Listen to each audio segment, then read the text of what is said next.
गौरी पुत्र गणेश भगवान की जय। ओम नमः शिवाय। बोलिए श्री शंकर पार्वती भगवान की जय। जय श्री कृष्णा, राधे राधे। मित्रों, आज फागुन मास का सोमवार है। फागुन का महीना भगवान शिव और माता पार्वती को अत्यधिक प्रिय है।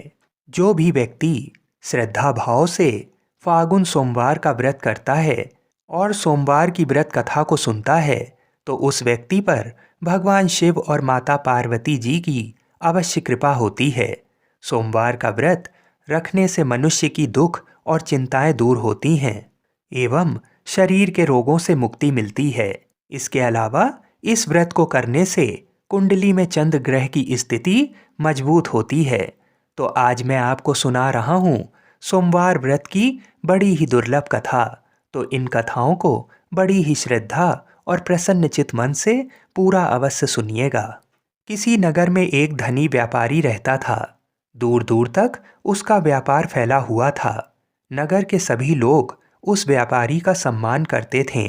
इतना सब कुछ संपन्न होने के बाद भी वह व्यापारी बहुत दुखी था, क्योंकि उसका कोई पुत्र नहीं था, जिस कारण अपने मृत्यु के पश्चात व्यापार के उत्तराधिकारी की चिंता उसे हमेशा सताती रहती थी। पुत्र प्राप्ति की इच्छा से व्यापारी प्रत्येक सोमवार भगवान शिव की व्रत पूजा किया करता था और शाम के समय शिव मंदिर में जाकर शिव जी के सामने घी का दीपक जलाया करता था।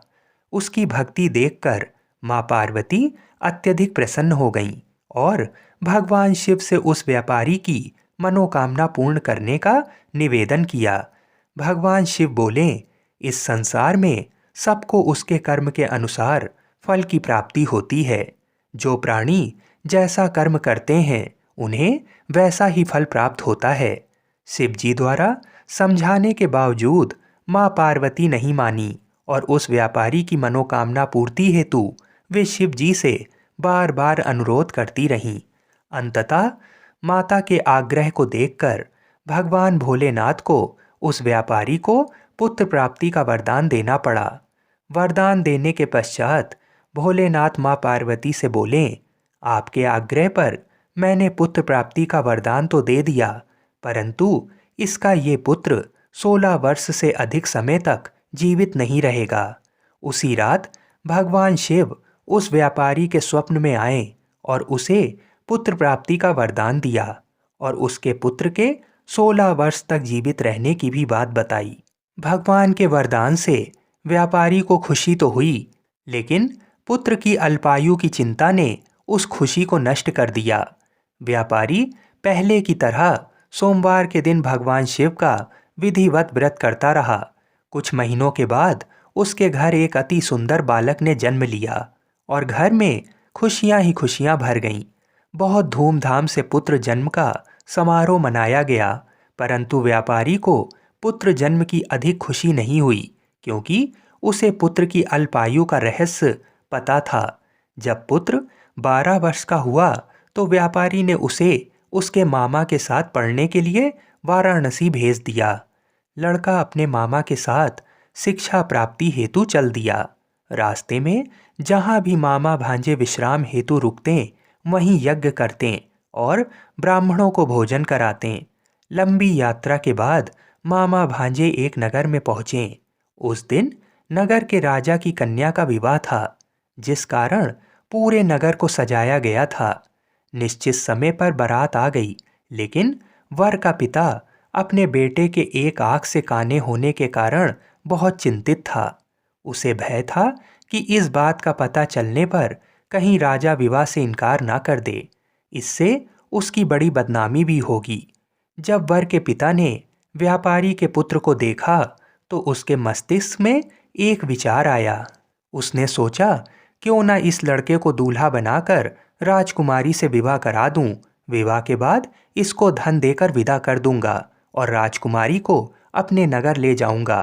वर के पिता ने लड़के के मामा से इस संबंध में बात की। मामा ने धन मिलने के लालच में वर के पिता की बात स्वीकार कर ली। लड़के को दूल्हे का वस्त्र पहनाकर राजकुमारी से विवाह कर दिया गया। राजा ने बहुत सारा धन देकर राजकुमारी को विदा किया। शादी के बाद लड़का जब राजकुमारी के साथ लौट रहा था तो वह सच नहीं छिपा सका और उसने राजकुमारी के ओढ़नी पर लिख दिया, राजकुमारी, तुम्हारा विवाह मेरे साथ हुआ था। मैं तो वाराणसी पढ़ने के लिए जा रहा हूँ और अब तुम्हें जिस नवयुवक की पत्नी बनना पड़ेगा वह कान्हा है, यानी एक आँख से उसे दिखाई नहीं देता। जब राजकुमारी ने अपनी ओढ़नी पर लिखा हुआ पढ़ा तो उसने काने लड़के के साथ जाने से इनकार कर दिया। राजा को जब ये सब बातें पता लगीं तो उसने राजकुमारी को महल में ही रख लिया। उधर लड़का अपने मामा के साथ वाराणसी पहुंच गया और गुरुकुल में पढ़ना शुरू कर दिया। जब उसकी आयु 16 वर्ष की हुई तो उसने यज्ञ किया। यज्ञ की समाप्ति पर ब्राह्मणों को भोजन कराया और खूब अन्न वस्त्र दान दिए। रात को वह अपने शयन कक्ष में सो गया। शिव के वरदान के अनुसार शयन अवस्था में ही उसके प्राण पखेरु उड़ गए। सूर्योदय होने पर मामा मृत भांजे को देखकर रोने पीटने लगा। आसपास के लोग भी एकत्र होकर दुख प्रकट करने लगे। लड़के के मामा के रोने विलाप करने के स्वर समीप से गुजरते हुए भगवान शिव और माता पार्वती ने भी सुने। माता पार्वती ने भगवान से कहा, हे प्राणनाथ, मुझे इसके रोने के स्वर सहन नहीं हो रहे हैं। आप इस व्यक्ति के कष्ट को अवश्य दूर करें। भगवान शिव ने माता पार्वती के साथ अदृश्य रूप में समीप जाकर देखा तो भोलेनाथ माता पार्वती से बोले, ये तो उसी व्यापारी का पुत्र है जिसे मैंने 16 वर्ष की आयु का वरदान दिया था। इसकी आयु पूरी हो गई है। माँ पार्वती ने फिर भगवान शिव से निवेदन कर उस बालक को जीवन देने का आग्रह किया। माता पार्वती के आग्रह पर भगवान शिव ने उस लड़के को जीवित होने का वरदान दिया और कुछ ही पल में वह जीवित होकर बैठ गया। शिक्षा समाप्त करके लड़का मामा के साथ अपने नगर की ओर चल दिया। दोनों चलते हुए उसी नगर में पहुँचे जहाँ उसका विवाह हुआ था। उस नगर में भी यज्ञ का आयोजन किया। समीप से गुजरते हुए नगर के राजा ने यज्ञ का आयोजन देखा और उसने तुरंत ही लड़के और उसके मामा को पहचान लिया। यज्ञ के समाप्त होने पर राजा मामा और लड़के को महल में ले आया और कुछ दिन उन्हें महल में रखकर बहुत सा धन, वस्त्र आदि देकर राजकुमारी के साथ विदा कर दिया। इधर भूखे प्यासे रहकर व्यापारी और उसकी पत्नी बेटे की प्रतीक्षा कर रहे थे। उन्होंने प्रतिज्ञा कर रखी थी कि यदि उन्हें अपने बेटे की मृत्यु का समाचार मिला तो दोनों अपने प्राण त्याग देंगे। परंतु जैसे ही उसने बेटे के जीवित वापस लौटने का समाचार सुना तो वह बहुत प्रसन्न हुआ। वह अपनी पत्नी और मित्रों के साथ नगर के द्वार पर पहुंचा। अपने बेटे के विवाह का समाचार सुनकर पुत्रवधू राजकुमारी को देखकर उसकी खुशी का ठिकाना नहीं रहा। उसी रात भगवान शिव ने व्यापारी के स्वप्न में आकर कहा, हे श्रेष्ठी, मैंने तेरे सोमवार के व्रत करने और व्रत कथा सुनने से प्रसन्न होकर तेरे पुत्र को लंबी आयु प्रदान की है। पुत्र की लंबी आयु जानकर व्यापारी बहुत प्रसन्न हुआ।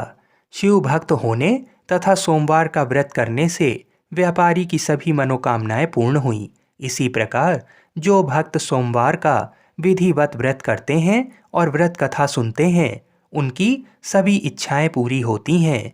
बोलिए श्री शंकर पार्वती भगवान की जय। बोलिए श्री सीताराम जी महाराज की जय। आइए अब मनोकामनाओं की पूर्ति करने वाली दूसरी कथा को सुनते हैं। तो आज मैं आपको सुना रहा हूँ भगवान शिव और माता पार्वती की बड़ी ही दुर्लभ कथा। तो इस कथा को बड़ी श्रद्धा और प्रसन्न चित्त मन से पूरा सुनिएगा। एक समय की बात है जब राम जी वनवास खत्म होने के बाद राज सिंहासन पर बैठे थे। उस समय माता पार्वती और भोलेनाथ घूम रहे थे। तो भोलेनाथ ने देखा कि राम जी के दादाजी का श्राद्ध का भंडारा हो रहा है। तब भगवान भोलेनाथ जी ने सोचा कि चलो मैं भी राम जी के घर चलता हूँ, इसी बहाने राम जी का दर्शन भी कर लूँगा। तो भोलेनाथ ने माता पार्वती से बोला, हे गौरा, तुम कैलाश धाम जाओ और हमारे लिए भोजन बनाओ, मैं थोड़ा देर से आता हूँ। तो माता ने भोलेनाथ की बात मानकर कैलाश धाम को चली गईं और भोलेनाथ पहुँचे राम जी के घर और ब्राह्मणों के साथ पंगत में बैठ गए और भंडारा खाने लगे। तभी ब्राह्मणों को माता जानकी ने पेट भर भोजन खिलाया। उसके बाद सभी ब्राह्मण उठकर चले गए, लेकिन भोलेनाथ बैठे रहे। तो माता सीता लक्ष्मण जी की धर्म पत्नी माता उर्मिला से बोली, सभी ब्राह्मण उठकर चले गए। तो माता उर्मिला बोली, सभी ब्राह्मण उठकर चले गए हैं, केवल एक ही बैठा है। तो माता जानकी जी बोली, अच्छा कोई बात नहीं, थोड़ा भूखा होगा, इसे और भोजन खिला दो। तब माता सीता और माता उर्मिला सभी सखियां भोलेनाथ को भर पेट खाना खिलाने लगीं। भोलेनाथ खाते गए, लेकिन भोलेनाथ की भूख ना शांत हुई और वे भोजन खाते ही गए। माता जानकी के रसोई का सारा सामान खत्म हो गया, लेकिन भोलेनाथ उठे नहीं। तो माता सीता जल लेकर भोलेनाथ के पास गईं और बोली, बाबा पानी पी लो। तब भोलेनाथ बोले कि जब आधा भोजन खा लूँगा तो पानी पी लूँगा। अब माता सीता सोचने लगीं कि लो, अभी तो आधा भी नहीं हुआ है। माता जानकी ने फिर से सामान मंगवाकर उन्हें भरपेट भोजन खिलाया, लेकिन भोलेनाथ रुकने का नाम ही नहीं ले रहे थे। इतनी देर में माता कैकेयी आ गईं और बोली, क्या हुआ बेटी, तुम लोग परेशान लग रही हो। तो जानकी माता बोली, माता सभी ब्राह्मण उठकर चले गए, केवल एक यही बचा है जो उठने का नाम ही नहीं ले रहा है, अब मैं क्या करूं। तो माता कैकेयी ने फिर से सामान मंगाया। इतने में भोलेनाथ ने आवाज़ लगाई, लेते आओ माता, बहुत जोर की भूख लगी है। तो माता जानकी जी बोली, बाबा अभी तो आटा सना है, थोड़ी पूड़ी पका लूँ फिर लेकर आती हूँ। तब भोलेनाथ जी बोले, आटा ही लेते आओ। अब तो भोलेनाथ ने सब आटा दाल चावल सभी को रसोई घर में जाने से पहले ही उसे ख़त्म कर दिया। माता सीता हार कर दौड़ी दौड़ी राम जी के पास गईं। तो राम जी बोले, क्या हुआ जानकी, इतनी परेशान क्यों हो। माता सीता बोली, सभी ब्राह्मण उठकर चले गए हैं, केवल एक ऐसा ब्राह्मण बैठा है जो सब भंडार को खाली करे दे रहा है। राशन मंगवा कर लाओ तो रसोई में जाने से पहले ही बोरियों को ही खत्म कर देता है। तो राम जी बोले, चलो मैं देखता हूँ कि कौन ऐसा है। राम जी गए तो देखते ही पहचान गए कि ये तो मेरे भोलेनाथ हैं। राम जी ने मन ही मन भोलेनाथ को प्रणाम किया और बोला, जानकी इनको कोई नहीं खिला सकता, इनको तो अन्नपूर्णा ही खिला सकती हैं। और राम जी ने मन ही मन माता पार्वती जी को बुलाया। तब माता पार्वती जी प्रकट होकर बोली, क्या हुआ श्री राम जी, आपने मुझे क्यों याद किया। तो राम जी बोले, माता ये बाबा तो उठने का नाम ही नहीं ले रहे हैं, जरा देखिए तो। माता पार्वती जी बोली कि इन्होंने तो कहा था कि पार्वती तुम कैलाश पर खाना बनाओ, दोनों साथ में खाएंगे, और स्वामी स्वयं यहाँ पे खा रहे हैं। तो माता पार्वती जी बोली, मैं देखती हूँ, रुको। और माता ने एक लड्डू भोलेनाथ जी की थाली में रख दिया। भोलेनाथ उस लड्डू को खाने लगे।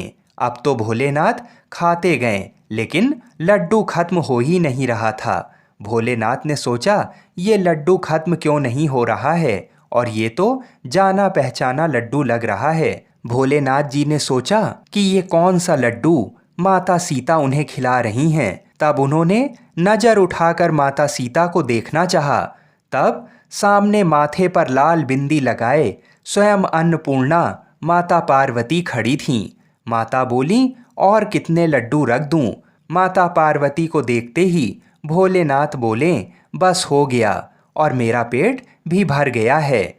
भोलेनाथ उठ गए और सीताराम जी ने भोलेनाथ और माता पार्वती जी का बहुत बहुत आदर सत्कार किया। तब भगवान भोलेनाथ ने प्रसन्न होकर माता जानकी को अखंड सौभाग्यवती होने का वरदान दिया और दोनों जन अंतर्ध्यान हो गए। बोलिए शंकर पार्वती भगवान की जय।